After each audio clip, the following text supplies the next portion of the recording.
अस्सलाम वालेकुम जी। आज जो हम टॉपिक डिस्कस करने जा रहे हैं वो एक्सटेंशन ही है कंप्यूटेशन ऑफ टैक्स पेएबल की, जो कि है separate block income. Separate block incomes जो हैं वो कुछ इसमें गेंस शामिल हैं, ठीक है, और प्रॉफिट ऑन डेट शामिल है मेजर जो है इसमें, और रेंट चार्जेबल टू टैक्स जो हम इनकम फ्रॉम प्रॉपर्टी सेक्शन 15 में कैलकुलेट करते थे वो शामिल है। इनकी खसूसियत ये है कि इसमें कुछ इनकम जो हैं वो आपकी फॉल करती हैं फाइनल टैक्स में और कुछ मिनिमम टैक्स में। फाइनल टैक्स जो है जब एक दफ़ा वो डिटरमिन हो जाती है आपकी टैक्स लाइबिलिटी, तो वो आपकी फ़ाइनल है। उसके बाद आपको मज़ीद उस पर ना तो टैक्स पे करना है, ना ही वो जो टैक्स डिडक्ट हुआ है वो एडजस्टेबल है किसी और टैक्स लाइबिलिटी के against. Whereas minimum tax जो है, मिनिमम टैक्स अगर आप कैलकुलेट करते हैं, आपका डिडक्ट हो गया है और उसके बाद आपकी अगर लाइबिलिटी जो एक्चुअल बनती थी उससे वो ज़्यादा आ जाता है, तो वो एडजस्ट भी हो सकता है किसी और टैक्स लाइबिलिटी के अगेंस्ट, ठीक है। और तीसरी जो चीज़ होती है इसमें एडजस्टेबल टैक्सेस होते हैं जो कि डेफिनेटली टैक्स लाइबिलिटी के अगेंस्ट एडजस्ट होते हैं। वो उनके लिए हम एक सेपरेट जो है वो उसको डिस्कस करेंगे। और वो जो है टैक्स डिडक्टेड एट सोर्स या एडवांस टैक्स की नेचर उसकी कहलाती है। अभी जो हम आज अभी डिस्कस करने जा रहे हैं वो सेपरेट ब्लॉक इनकम में सबसे अहम और सबसे इम्पोर्टेंट है रेंट चार्जेबल टू टैक्स। जो भी आपने रेंट जो है कैलकुलेट, जो भी आपकी रेंटल इनकम या प्रॉपर्टी इनकम दूसरे लफ्ज़ों में कहें कि आ रही होगी कैलकुलेट होके, उसके ऊपर आपने गिवन स्लैब्स के मुताबिक जो है वो टैक्स कैलकुलेट करना होगा। अब फ़र्ज़ करें कि हमारी जो रेंट चार्जेबल टू टैक्स की इनकम आ रही थी वो आ रही थी, अल्लाह आपका भला करे जी, 500,000, ठीक है। तो ये याद रखना है कि 500,000 आ रही है अगर, तो 2 लाख तक तो एग्जाम्प्ट है, ठीक है। टैक्स रेट्स आपकी बुक के ऊपर दिए हुए हैं, उसको देखना पड़ेगा कौन सी जगह पे टैक्स दिए हुए हैं। टैक्स रेट्स आपको दिए हुए हैं उसमें पेज नंबर 315 जो काजी शहजाद एहतशाम की बुक है। अगर अच्छा, इसकी स्लैब जो बनती है वो बनती है दूसरी स्लैब, सॉरी तीसरी स्लैब है, नहीं 5 लाख है तो दूसरी स्लैब 2 लाख 1 रुपए से 6 लाख तक। तो ये है कि जितनी अमाउंट एक्सीड कर रही है 2 लाख से उसका 5% लें। तो यहाँ पे हम क्या करेंगे, 3 लाख का 5% लेंगे, यानी दूसरे लफ्ज़ों में स्लैब ये है अमाउंट एक्सीडिंग 200,000, उसका क्या लेना है 5%। तो इसका 5% लेंगे तो वो आएगा 15,000।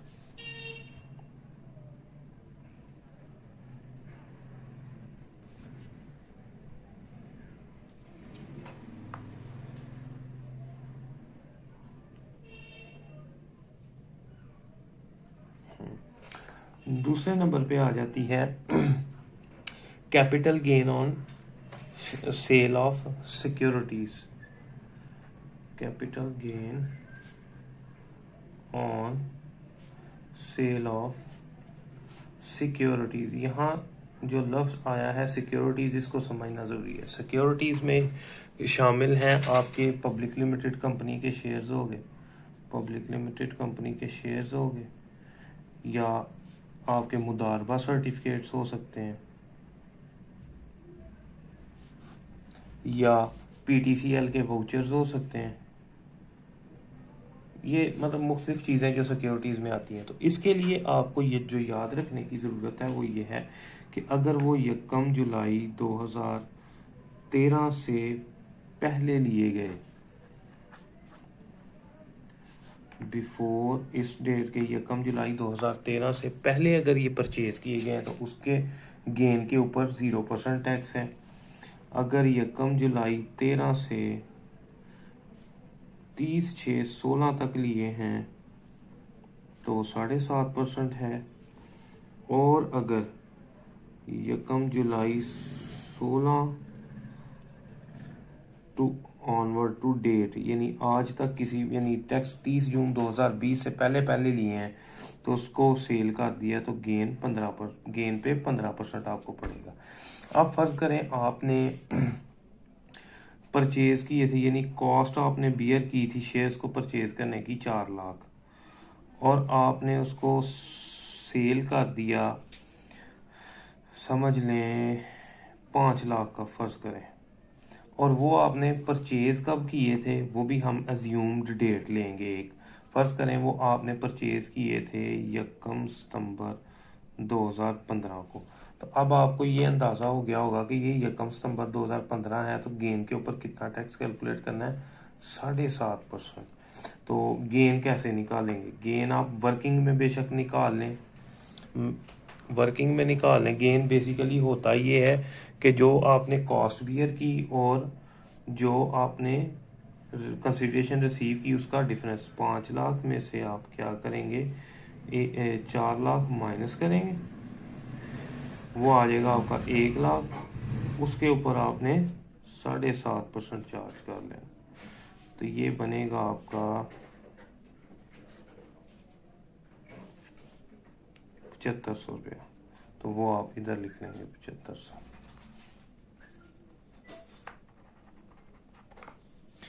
थर्ड वन है gain on sale of immovable property.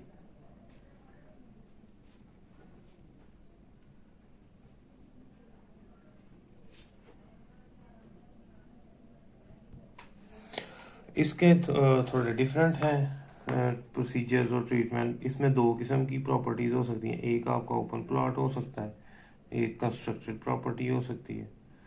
दोनों के लिए मैं आपको बता देता हूँ कि किस तरह इनकी कैलकुलेशन होगी। टैक्सेबल गेन, इसका जो चार्ट बनेगा वो ये है। अगर फ़र्ज़ करें ये 1 साल तक का अरसा हुआ है, तो उस सूरत में इसका गेन होगा 100%। अगर जो टाइम है वो 8 साल से कम है और 1 साल से ज़्यादा, तो उसका गेन का 75%। और अगर जो टाइम है वो 8 साल से ज़्यादा है तो आपने उसका 0% गेन देना है। इसी तरह जब कंस्ट्रक्टेड प्रॉपर्टी की बात करें तो अप टू 1 ईयर 100% है, ठीक है। और इधर थोड़ा सा फ़र्क आएगा, 1 साल से जो 4 साल के दरमियान है उसका गेन का 75%।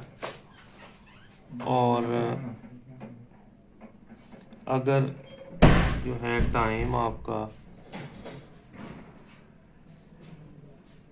4 साल से ज़्यादा है तो फिर 0% गेन आप कैलकुलेट करेंगे उस पर। अच्छा, अब जितना गेन आएगा उस पर अलग अलग से टैक्स है, वो अगर आप भी जाए तो एग्ज़ाम में दिया होगा। फर्ज करें जी कि गेन आ गया आपका, गेन प्रॉपर गेन आपका आ गया 1 मिलियन। कोई प्रॉपर्टी आपने सेल की जो कि आपने परचेज की थी 1 सितंबर 2016 को। तो अब यहाँ पे देखें कि अरसा किस स्लैब में फॉल कर रहा है। ये है, फर्ज करें ये ओपन प्लॉट है जी, तो ओपन प्लॉट है तो ये कम सितंबर 2016 से लेके 30 जून 2020 तक 8 साल से कम का अरसा बन रहा है, तो 75% ऑफ द गेन आप लेंगे। 75% एट 1 मिलियन, वो कितना बनेगा जी, 75/100 इंटू 1 मिलियन, 2 से गए तो ये आपका बन गया 7.5 लाख। अब 7.5 लाख के ऊपर आप देखें ये 50 लाख से कम है तो इसके ऊपर 5%, यानी अब टैक्स जो है, टैक्स ऑन गेन क्या होगा आपका 7,50,000 का 5%। जो भी आएगा वो आपने इस कॉलम में लिख देना है। जो भी ये कैलकुलेट हो 7.5 लाख सिर्फ 5/100 वो आपने इधर लिख देना है। इसके बाद आगे आ जाता है आपका चौथे नंबर पर ट्रीटमेंट आ जाता है प्रॉफिट ऑन डेट का। प्रॉफिट ऑन डेट, ये ज़रा ट्रीटमेंट थोड़ा लंबा है, इसको मैं नेक्स्ट पेज पे ले जाता हूँ।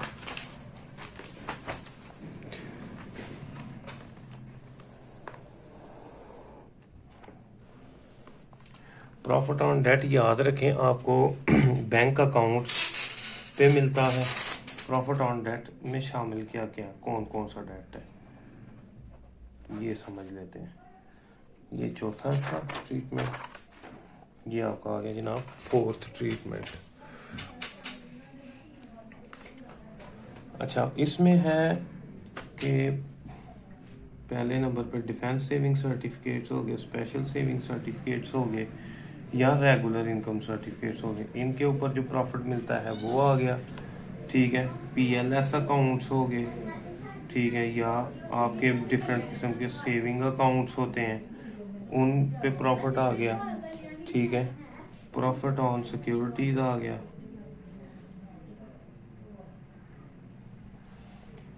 जो कि गवर्नमेंट ऑफ पाकिस्तान ने इशू की होती हैं, तो वो ये सारी है।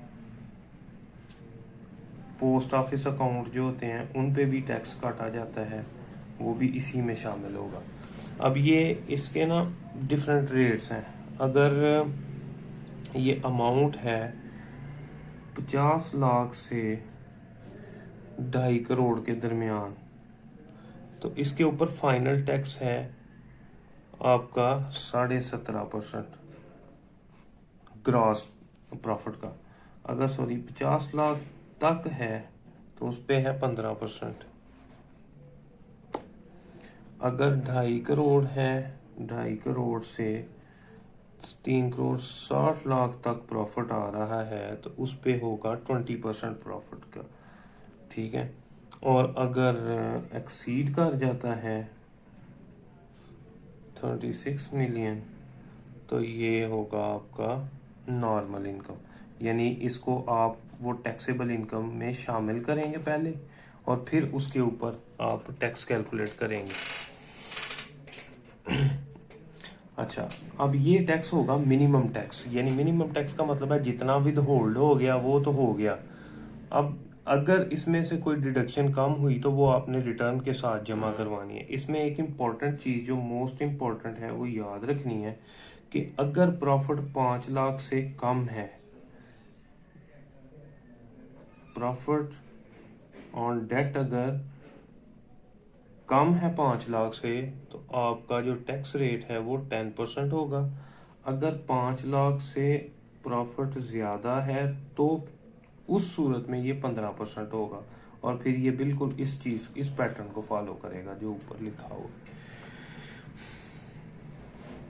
और इसमें एक और चीज़ जो जानने की ज़रूरत है, ऐसे लोग जिनका नाम ATL में नहीं आ रहा, एक्टिव टैक्स पेयर लिस्ट में नहीं आ रहा, यानी जिसे उर्फ आम में हम नॉन फाइलर्स बोलते हैं, उनका होगा तो उनका टैक्स रेट इस सूरत में भी जो है वो ज़्यादा होगा, 20% होगा, और इस सूरत में 30% उनका प्रॉफिट कटेगा। यानी 5 लाख से कम है तो 20%, 5 लाख से ज़्यादा है तो 30% उनका टैक्स होगा। अच्छा, पांचवी और आखिरी चीज़ जो इसमें आनी है वो है compensation received on termination of services. या कुछ लोग जो है वो 1 साल पहले रिटायरमेंट ले लेते हैं, उसे बोलते हैं अर्ली रिटायरमेंट, या ठीक है, या उसके अलावा गोल्डन हैंडशेक ले लेते हैं। तो उस सूरत में क्या होगा कि 3 साल लास्ट 3 इयर्स का जो है एवरेज टैक्स रेट वो लगेगा उस गोल्डन हैंडशेक पर, वो दिया होगा पेपर में अगर आएगा ये क्वेश्चन। तो आज अभी हम जो टैक्स हमारा जो टॉपिक था सेपरेट ब्लॉक इनकम का, वो तो अख्ताम पजीर होता है। इसमें अगर कोई क्यूरी आपको हो तो वो आप पूछ सकते हैं। हाँ, इसमें जो चीज़ रह गई है वो ये थी कि एक प्रैक्टिकल एग्जांपल हमने नहीं दी, हालांकि पीछे हमने हर एक ट्रीटमेंट के साथ थोड़ी बहुत प्रैक्टिकल की है। फ़र्ज़ करें कि एक आदमी को प्रॉफिट मिलता है 4 लाख रुपया। अब ये मिलता है डिफेंस सेविंग सर्टिफिकेट के ऊपर। इधर आप लिखेंगे profit on defence saving certificate 4 lakh ज़रब। अब ये 4 लाख 5 लाख से कम है ना, तो इस पे 10% इसका कैलकुलेट होगा, ये इससे, तो ये आपका 40,000 जो टैक्स है वो इधर शामिल हो जाएगा इसमें। इसी तरह कोई भी प्रॉफिट है तो वो आप कैलकुलेट करके टैक्सेबल के कॉलम में लिखते जाएंगे। जी, आज के लिए अब इतना ही। इसके बाद हम जो है टैक्स डिडक्टेड एट सोर्स और फाइनल टैक्स के ऊपर डिस्कशन करेंगे, और उसके बाद हमारा एक न्यूमेरिकल का पोर्शन बिल्कुल कंप्लीट हो जाएगा इनकम टैक्स के हवाले।